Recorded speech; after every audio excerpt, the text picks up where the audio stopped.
दूसरी कहानी दिल्ली की है। ये बात 2023 की है। दिल्ली में एक इलाका है करावल नगर। दिल्ली के करावल नगर इलाके के महालक्ष्मी विहार में 12 अप्रैल की सुबह उस वक्त हड़कंप मच गया जब एक लड़की की लाश मकान के बाहर दरवाजे पर पड़ी मिली। जैसे ही किसी ने शव देखा, उसने शोर मचाया और देखते ही देखते आसपास के लोग वहां इकट्ठा होने लगे। लड़की की उम्र करीब 30 साल के आसपास लग रही थी। उसका चेहरा देखकर लग रहा था कि वह किसी साधारण यानी मध्यम वर्गीय परिवार से है। लाश मिलने की सूचना किसी ने तुरंत फोन पर पुलिस कंट्रोल रूम को दी। करीब 20-25 मिनट बाद करावल नगर थाने के एसएचओ नफे सिंह अपनी टीम के 2-3 पुलिसकर्मियों के साथ मौके पर पहुंच गए और फिर युवती के शव का ध्यान से निरीक्षण किया। शुरू में युवती के शरीर पर किसी तरह की चोट या खून के निशान नहीं दिखे, लेकिन जब एसएचओ नफे सिंह ने उसके गले को ध्यान से देखा तो वहां लाल निशान नजर आए। इस पर उन्होंने तुरंत शक जताया कि युवती की मौत गला घोंटने से हुई हो सकती है। अब सबसे अहम सवाल था इस युवती की पहचान का। वहां जमा लोगों में से कोई भी मृतका को पहचान नहीं पा रहा था, जिससे साफ था कि वह इस इलाके की रहने वाली नहीं थी। एसएचओ नफे सिंह ने तुरंत मोबाइल के जरिए नॉर्थ ईस्ट जिले के डीसीपी जॉय तिर्की को इस घटना की सूचना दी और उनसे सलाह ली। डीसीपी से बात करने के बाद उन्होंने मौके पर फोटोग्राफर और फॉरेंसिक टीम को बुला लिया। जैसे ही टीम मौके पर पहुंची, जरूरी सबूत जुटाए गए और बाकी कागजी कार्रवाई पूरी की गई। इसके बाद युवती के शव को पोस्टमार्टम के लिए जीटीबी अस्पताल भेज दिया गया। 15 अप्रैल 2023 को इंस्पेक्टर राजेंद्र कुमार ने खुद वादी बनकर अज्ञात हत्यारे के खिलाफ आईपीसी की धारा 302 हत्या और 201 सबूत मिटाने के तहत केस दर्ज करवाया। उसी दिन मृत लड़की का पोस्टमार्टम कराया गया। पोस्टमार्टम रिपोर्ट में यह साफ हो गया कि युवती की मौत गला दबाने से हुई है, यानी यह साफ तौर पर हत्या थी। अब पुलिस के सामने सबसे पहली चुनौती थी, युवती कौन थी? उसकी पहचान करना ही जांच की सबसे अहम कड़ी बन गई। डीसीपी डॉक्टर जॉय तिर्की ने युवती की पहचान और उसके हत्यारे तक पहुंचने के लिए एसीपी संजय सिंह के नेतृत्व में एक विशेष जांच टीम बनाई। सबसे पहले दिल्ली के सभी थानों को युवती की फोटो भेजी गई और पूछा गया कि कहीं उनकी थाने में इस युवती की गुमशुदगी की रिपोर्ट तो दर्ज नहीं है। अगर हो तो तुरंत करावल नगर थाने को सूचित करें। लेकिन 2-3 दिन बीत जाने के बाद भी कहीं से कोई जवाब नहीं आया। इसके बाद पुलिस ने युवती की तस्वीर वाले पैम्फलेट बनवाए और उन्हें करावल नगर व आसपास के इलाकों में जगह जगह चिपकवा दिया। जब इससे भी कोई सुराग नहीं मिला तो आखिरकार पुलिस ने अखबारों में युवती की फोटो प्रकाशित करवाई, लेकिन कोई सुराग नहीं मिला। शव का अंतिम संस्कार और नई रणनीति पर विचार पुलिस की तमाम कोशिशों के बावजूद जब युवती की पहचान नहीं हो पाई तो 4-5 दिन बाद उसका अंतिम संस्कार करवा दिया गया। लेकिन पुलिस ने हार नहीं मानी। उन्होंने फैसला किया कि जांच दोबारा वहीं से शुरू की जाएगी जहां युवती की लाश मिली थी। पुलिस टीम उसी वक्त थाने से निकलकर महालक्ष्मी विहार के मकान नंबर B85 के सामने जा पहुंची। यही वो जगह थी जहां उस युवती की लाश पड़ी मिली थी। मौके पर पहुंचते ही पुलिस की निगाहें आसपास सीसीटीवी कैमरों की तलाश में भटकने लगी। सीधे उस स्थान पर तो कोई कैमरा नहीं था, लेकिन सामने वाली सड़क पर एक पोल पर कैमरा लगा हुआ दिखाई दिया। पुलिस ने बिना समय गवाए उस कैमरे की रिकॉर्डिंग मंगवाई और कंट्रोल रूम में बैठकर उसे ध्यान से देखने लगी। रिकॉर्डिंग देखने के दौरान ही एक ऐसा दृश्य सामने आया जिससे पुलिस टीम की नींद उड़ गई। कैमरे में साफ दिख रहा था कि एक बाइक पर 3 लोग गली की तरफ जाते हुए नजर आए। बाइक पर सबसे आगे एक युवक चला रहा था, पीछे एक और युवक बैठा था और उन दोनों के बीच में एक युवती बैठी थी। सीसीटीवी फुटेज को जब झूम करके ध्यान से देखा गया तो एक और चौंकाने वाली बात सामने आई। युवती की आंखें बंद थीं, उसका शरीर ढीला था, मानो उसमें कोई जान न हो। पीछे बैठा युवक उसे कसकर थामे हुए था ताकि वह बाइक से गिर न जाए। अब यह साफ हो चुका था कि युवती की हत्या पहले ही की जा चुकी थी और उसके शव को ठिकाने लगाने के लिए दोनों युवक उसे बाइक पर लेकर आए थे। हालांकि पहली फुटेज में दोनों युवकों के चेहरे ठीक से नहीं दिख पा रहे थे, लेकिन पुलिस ने उम्मीद नहीं छोड़ी। उन्होंने आसपास के अन्य इलाकों में लगे कैमरों की रिकॉर्डिंग खंगालनी शुरू की। कुछ ही दूर पर एक और सीसीटीवी कैमरा नजर आया। जब उसकी फुटेज देखी गई तो उसमें वही तीनों फिर दिखाई दिए, बाइक पर 2 युवक और बीच में मृत युवती महालक्ष्मी विहार की तरफ आते हुए। इस फुटेज ने पुलिस की जांच को एक नई दिशा दी। अब सिर्फ यह जानना बाकी था कि वे दोनों युवक कौन थे और बाइक कहां की थी। पुलिस टीम ने युवती और उन दोनों युवकों का पता लगाने के लिए सीसीटीवी फुटेज को ही अपना मुख्य आधार बना लिया था। रास्ते में जितने भी कैमरे लगे थे उन्हें खंगालते हुए टीम धीरे धीरे आगे बढ़ती रही। इसी सिलसिले में पुलिस शाहदरा के तेलीवाड़ा इलाके तक पहुंच गई। यहां तक का सफर कैमरों की मदद से साफ साफ देखा जा सकता था। हालांकि तेलीवाड़ा के बाद लगे कुछ पोल्स पर भी सीसीटीवी कैमरे लगे थे, लेकिन उनमें वे युवक नजर नहीं आए। लगता था कि यहीं कहीं जाकर उन्होंने रास्ता बदला या बाइक को रोक दिया था। लेकिन इससे ठीक पहले के कैमरे की रिकॉर्डिंग में जो दृश्य दिखाई दिया, जबकि दूसरा युवक गली के भीतर से आता दिखा, उसके कंधे पर एक लड़की थी जो पूरी तरह निर्जीव लग रही थी। उसका सिर लटक रहा था, शरीर ढीला था। साफ था कि वह लड़की अब इस दुनिया में नहीं थी और युवक उसे ऐसे ढोकर ला रहा था जैसे कोई सामान हो। पुलिस को यकीन हो गया कि यही वो जगह है जहां हत्या के बाद लड़की को उठाकर बाइक पर लादा गया था और फिर उसे फेंकने के लिए महालक्ष्मी विहार की ओर ले जाया गया। अब पुलिस को सिर्फ यही पता लगाना था कि वे दोनों युवक कौन थे और इसी इलाके में कहां रहते थे। पुलिस टीम ने जब उस क्षेत्र में मौजूद दुकानदारों की, पटरी वालों और दिहाड़ी मजदूरों से युवती की पहचान करवाने की कोशिश की तो एक पटरी वाले ने उसे तुरंत पहचान लिया। उसने बताया कि यह युवती रोहिना है और वह छोटा बाजार की जाट धर्मशाला के पास पारुल नाम की एक महिला के साथ रहती थी। इस सूचना को पाकर पुलिस सक्रिय हो गई। पुलिस टीम उस व्यक्ति के साथ पारुल के बताए गए पते की ओर रवाना हुई। वह उन्हें छोटा बाजार स्थित जाट धर्मशाला के पास एक मकान तक ले गया। जब टीम वहां पहुंची तो देखा कि मकान के मुख्य दरवाजे पर भारी ताला लगा हुआ था।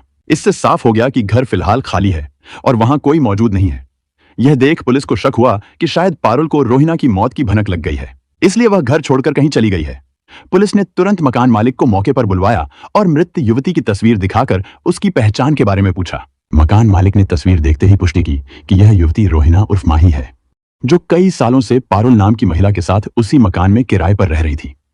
उसने बताया कि पिछले कुछ दिनों से उसने रोहिना को नहीं देखा था और जब उसने पारुल से इसके बारे में पूछा तो पारुल ने यह कहकर बात टाल दी कि माही कहीं घूमने गई है। जब पुलिस ने मकान मालिक से पूछा कि पारुल अब कहां रहती है तो उसने बताया कि उसे इस बारे में कोई जानकारी नहीं है। उसने सिर्फ इतना कहा कि पारुल एक दिन पहले तांगे में अपना सामान लादकर मकान खाली कर गई थी और जाते वक्त बकाया किराया चुका दिया था। उसके बाद वह कहां गई, इसकी कोई जानकारी मकान मालिक को नहीं थी। अब पुलिस को पूरा यकीन हो गया था कि इस हत्या में पारुल की भूमिका संदिग्ध है और उसकी तलाश तेज कर दी गई। पुलिस टीम मकान से निकलकर वापस लौट आई। अब उनके सामने अगला लक्ष्य था पारुल के नए ठिकाने का पता लगाना। मकान मालिक की बातों से उन्हें यह जानकारी मिल चुकी थी कि पारुल अपना सामान तांगे में लाद कर गई थी। यही तांगा अब उन्हें पारुल तक पहुंचा सकता था। पुलिस ने तय किया कि वे उस तांगे को तलाशेंगे जिसने पारुल का सामान ढोया था। जानकारी के मुताबिक उस इलाके में तांगों का स्टैंड शाहदरा फ्लाईओवर के नीचे था। टीम तुरंत उस ओर रवाना हो गई ताकि वहां जाकर तांगे वालों से पूछताछ करके पारुल का नया ठिकाना खोजा जा सके। एसआई मनदीप और हेड कांस्टेबल मनीष ने कड़ी मशक्कत के बाद आखिरकार उस तांगे वाले को खोज निकाला जिसने पारुल का सामान ढोया था। तांगे वाले ने बताया कि उसने एक महिला का सामान तेलीवाड़ा से लादकर कांतिनगर पहुंचाया था। वह खुद एसआई मनदीप को कांतिनगर में उस जगह तक ले गया जहां पारुल ने नया कमरा किराए पर लिया था। पुलिस जब वहां पहुंची तो पारुल घर पर मौजूद थी और उसके साथ उसका भाई मोहित भी वहीं था। दोनों को तुरंत हिरासत में लेकर करावल नगर थाने लाया गया। गिरफ्तारी की सूचना डीसीपी जॉय टिर्की को दी गई, जो थोड़ी देर में खुद थाने पहुंच गए। उनकी मौजूदगी में पारुल से पूछताछ की प्रक्रिया शुरू हुई ताकि पूरे मामले की सच्चाई सामने लाई जा सके। पूछताछ के दौरान पारुल ने पूरी कहानी पुलिस के सामने रख दी। उसने बताया कि इस हत्या के पीछे केवल वही नहीं बल्कि दो और लोग भी शामिल थे, विनीत और इरफान। पारुल के बयान के बाद पुलिस ने तुरंत कार्रवाई करते हुए दोनों आरोपियों की तलाश शुरू की। कुछ ही समय में पुलिस टीम ने विनीत और इरफान को भी गिरफ्तार कर लिया। अब तीनों आरोपी पुलिस की गिरफ्त में थे और मामले की परतें एक एक करके खुलने लगी थीं। उत्तर प्रदेश के बागपत जिले के कागदीपुर गांव में विनय पंवार अपने परिवार के साथ रहता था। उसके दो बेटे विनीत और मोहित और एक बेटी पारुल थी। विनय मजदूरी करके अपने बच्चों का पालन पोषण करता था। उसकी पत्नी का पहले ही देहांत हो चुका था, इसलिए बच्चों की सारी जिम्मेदारी उसी पर थी। उसने जैसे तैसे बच्चों को बड़ा किया। जब पारुल शादी की उम्र की हुई तो विनय ने उसकी शादी विदिशा नाम के युवक से कर दी, जो दिल्ली में काम करता था। बहन की शादी के बाद विनीत भी रोजगार की तलाश में दिल्ली चला गया और बहन जीजा के साथ रहने लगा। चूंकि वह ज्यादा पढ़ा लिखा नहीं था, इसलिए उसे कोई अच्छी नौकरी नहीं मिली, लेकिन एक फैक्ट्री में छोटा मोटा काम मिल गया। वह अपने खर्च के लिए बहन को पैसे देता और वहीं रहकर काम करता रहा। विनीत की फेसबुक पर रोहिना उर्फ माही नाम की एक लड़की से जान पहचान हुई। धीरे धीरे यह जान पहचान दोस्ती में बदली और फिर प्यार में। विनीत अपने खाली समय में माही से बातें करता। दोनों घंटों एक दूसरे से जुड़े रहते। उनका रिश्ता इतना गहरा हो गया कि माही ने अपने घर परिवार को छोड़कर विनीत के साथ रहने का फैसला कर लिया। विनीत उसे लेने उत्तराखंड के हरिद्वार पहुंचा, जहां माही मिर्जापुर गांव में रहती थी। दोनों पहली बार आमने सामने मिले और ऐसे गले लगे जैसे बरसों पुराना रिश्ता हो। माही अपना सामान बैग में भरकर लाई थी। विनीत उसे लेकर बागपत के अपने गांव कागदीपुर आ गया। दोनों ने बिना शादी किए एक साथ रहना शुरू कर दिया। विनीत के पिता विनय पंवार ने भी उनके इस फैसले का कोई विरोध नहीं किया। विनीत माही के साथ कागदीपुर गांव में आराम से रह रहा था। सब कुछ ठीक चल रहा था, लेकिन अचानक एक दिन हालात बदल गए। साल 2017 में पुलिस ने विनीत और उसके पिता विनय पंवार को एक हत्या के मामले में आरोपी बनाकर गिरफ्तार कर लिया। जांच के बाद उन्हें जेल भेज दिया गया। अदालत में मुकदमा चला और जुर्म साबित हो जाने पर दोनों को सजा सुनाई गई। विनीत के जेल जाने के बाद माही अकेली पड़ गई। ऐसे में पारुल ने उसे अपने पास दिल्ली बुला लिया। इसी दौरान पारुल के पति विदिशा की अचानक मौत हो गई। कहा जाता है, जब एक औरत का सहारा छिनता है तो कई हाथ उसकी मदद के लिए आगे आते हैं, बशर्ते वह जवान और खूबसूरत हो। पारुल भी जवान थी और आकर्षक थी। ऐसे में इरफान नाम का एक युवक उसकी जिंदगी में आया और उसने सहारा देने की पेशकश की। पारुल ने भी बिना देर किए उसका साथ स्वीकार कर लिया। इरफान के साथ रहने से पारुल की जिंदगी थोड़ी आसान हो गई और अब वह माही का भी खर्च उठाने में सक्षम हो गई थी। नवंबर 2022 में हाईकोर्ट के आदेश पर विनीत पैरोल पर जेल से बाहर आया। माही उसे देखकर बेहद खुश हुई और फिर से उसके साथ जीवन बिताने का सपना देखने लगी। उसने विनीत से शादी की बात की।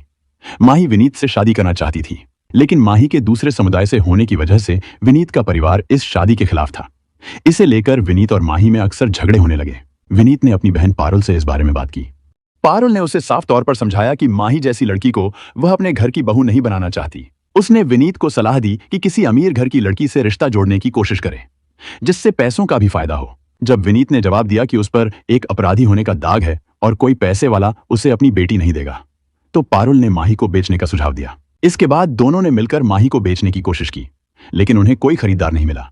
उधर माही लगातार विनीत पर शादी का दबाव बना रही थी, जिससे परेशान होकर विनीत ने उसकी हत्या कर दी।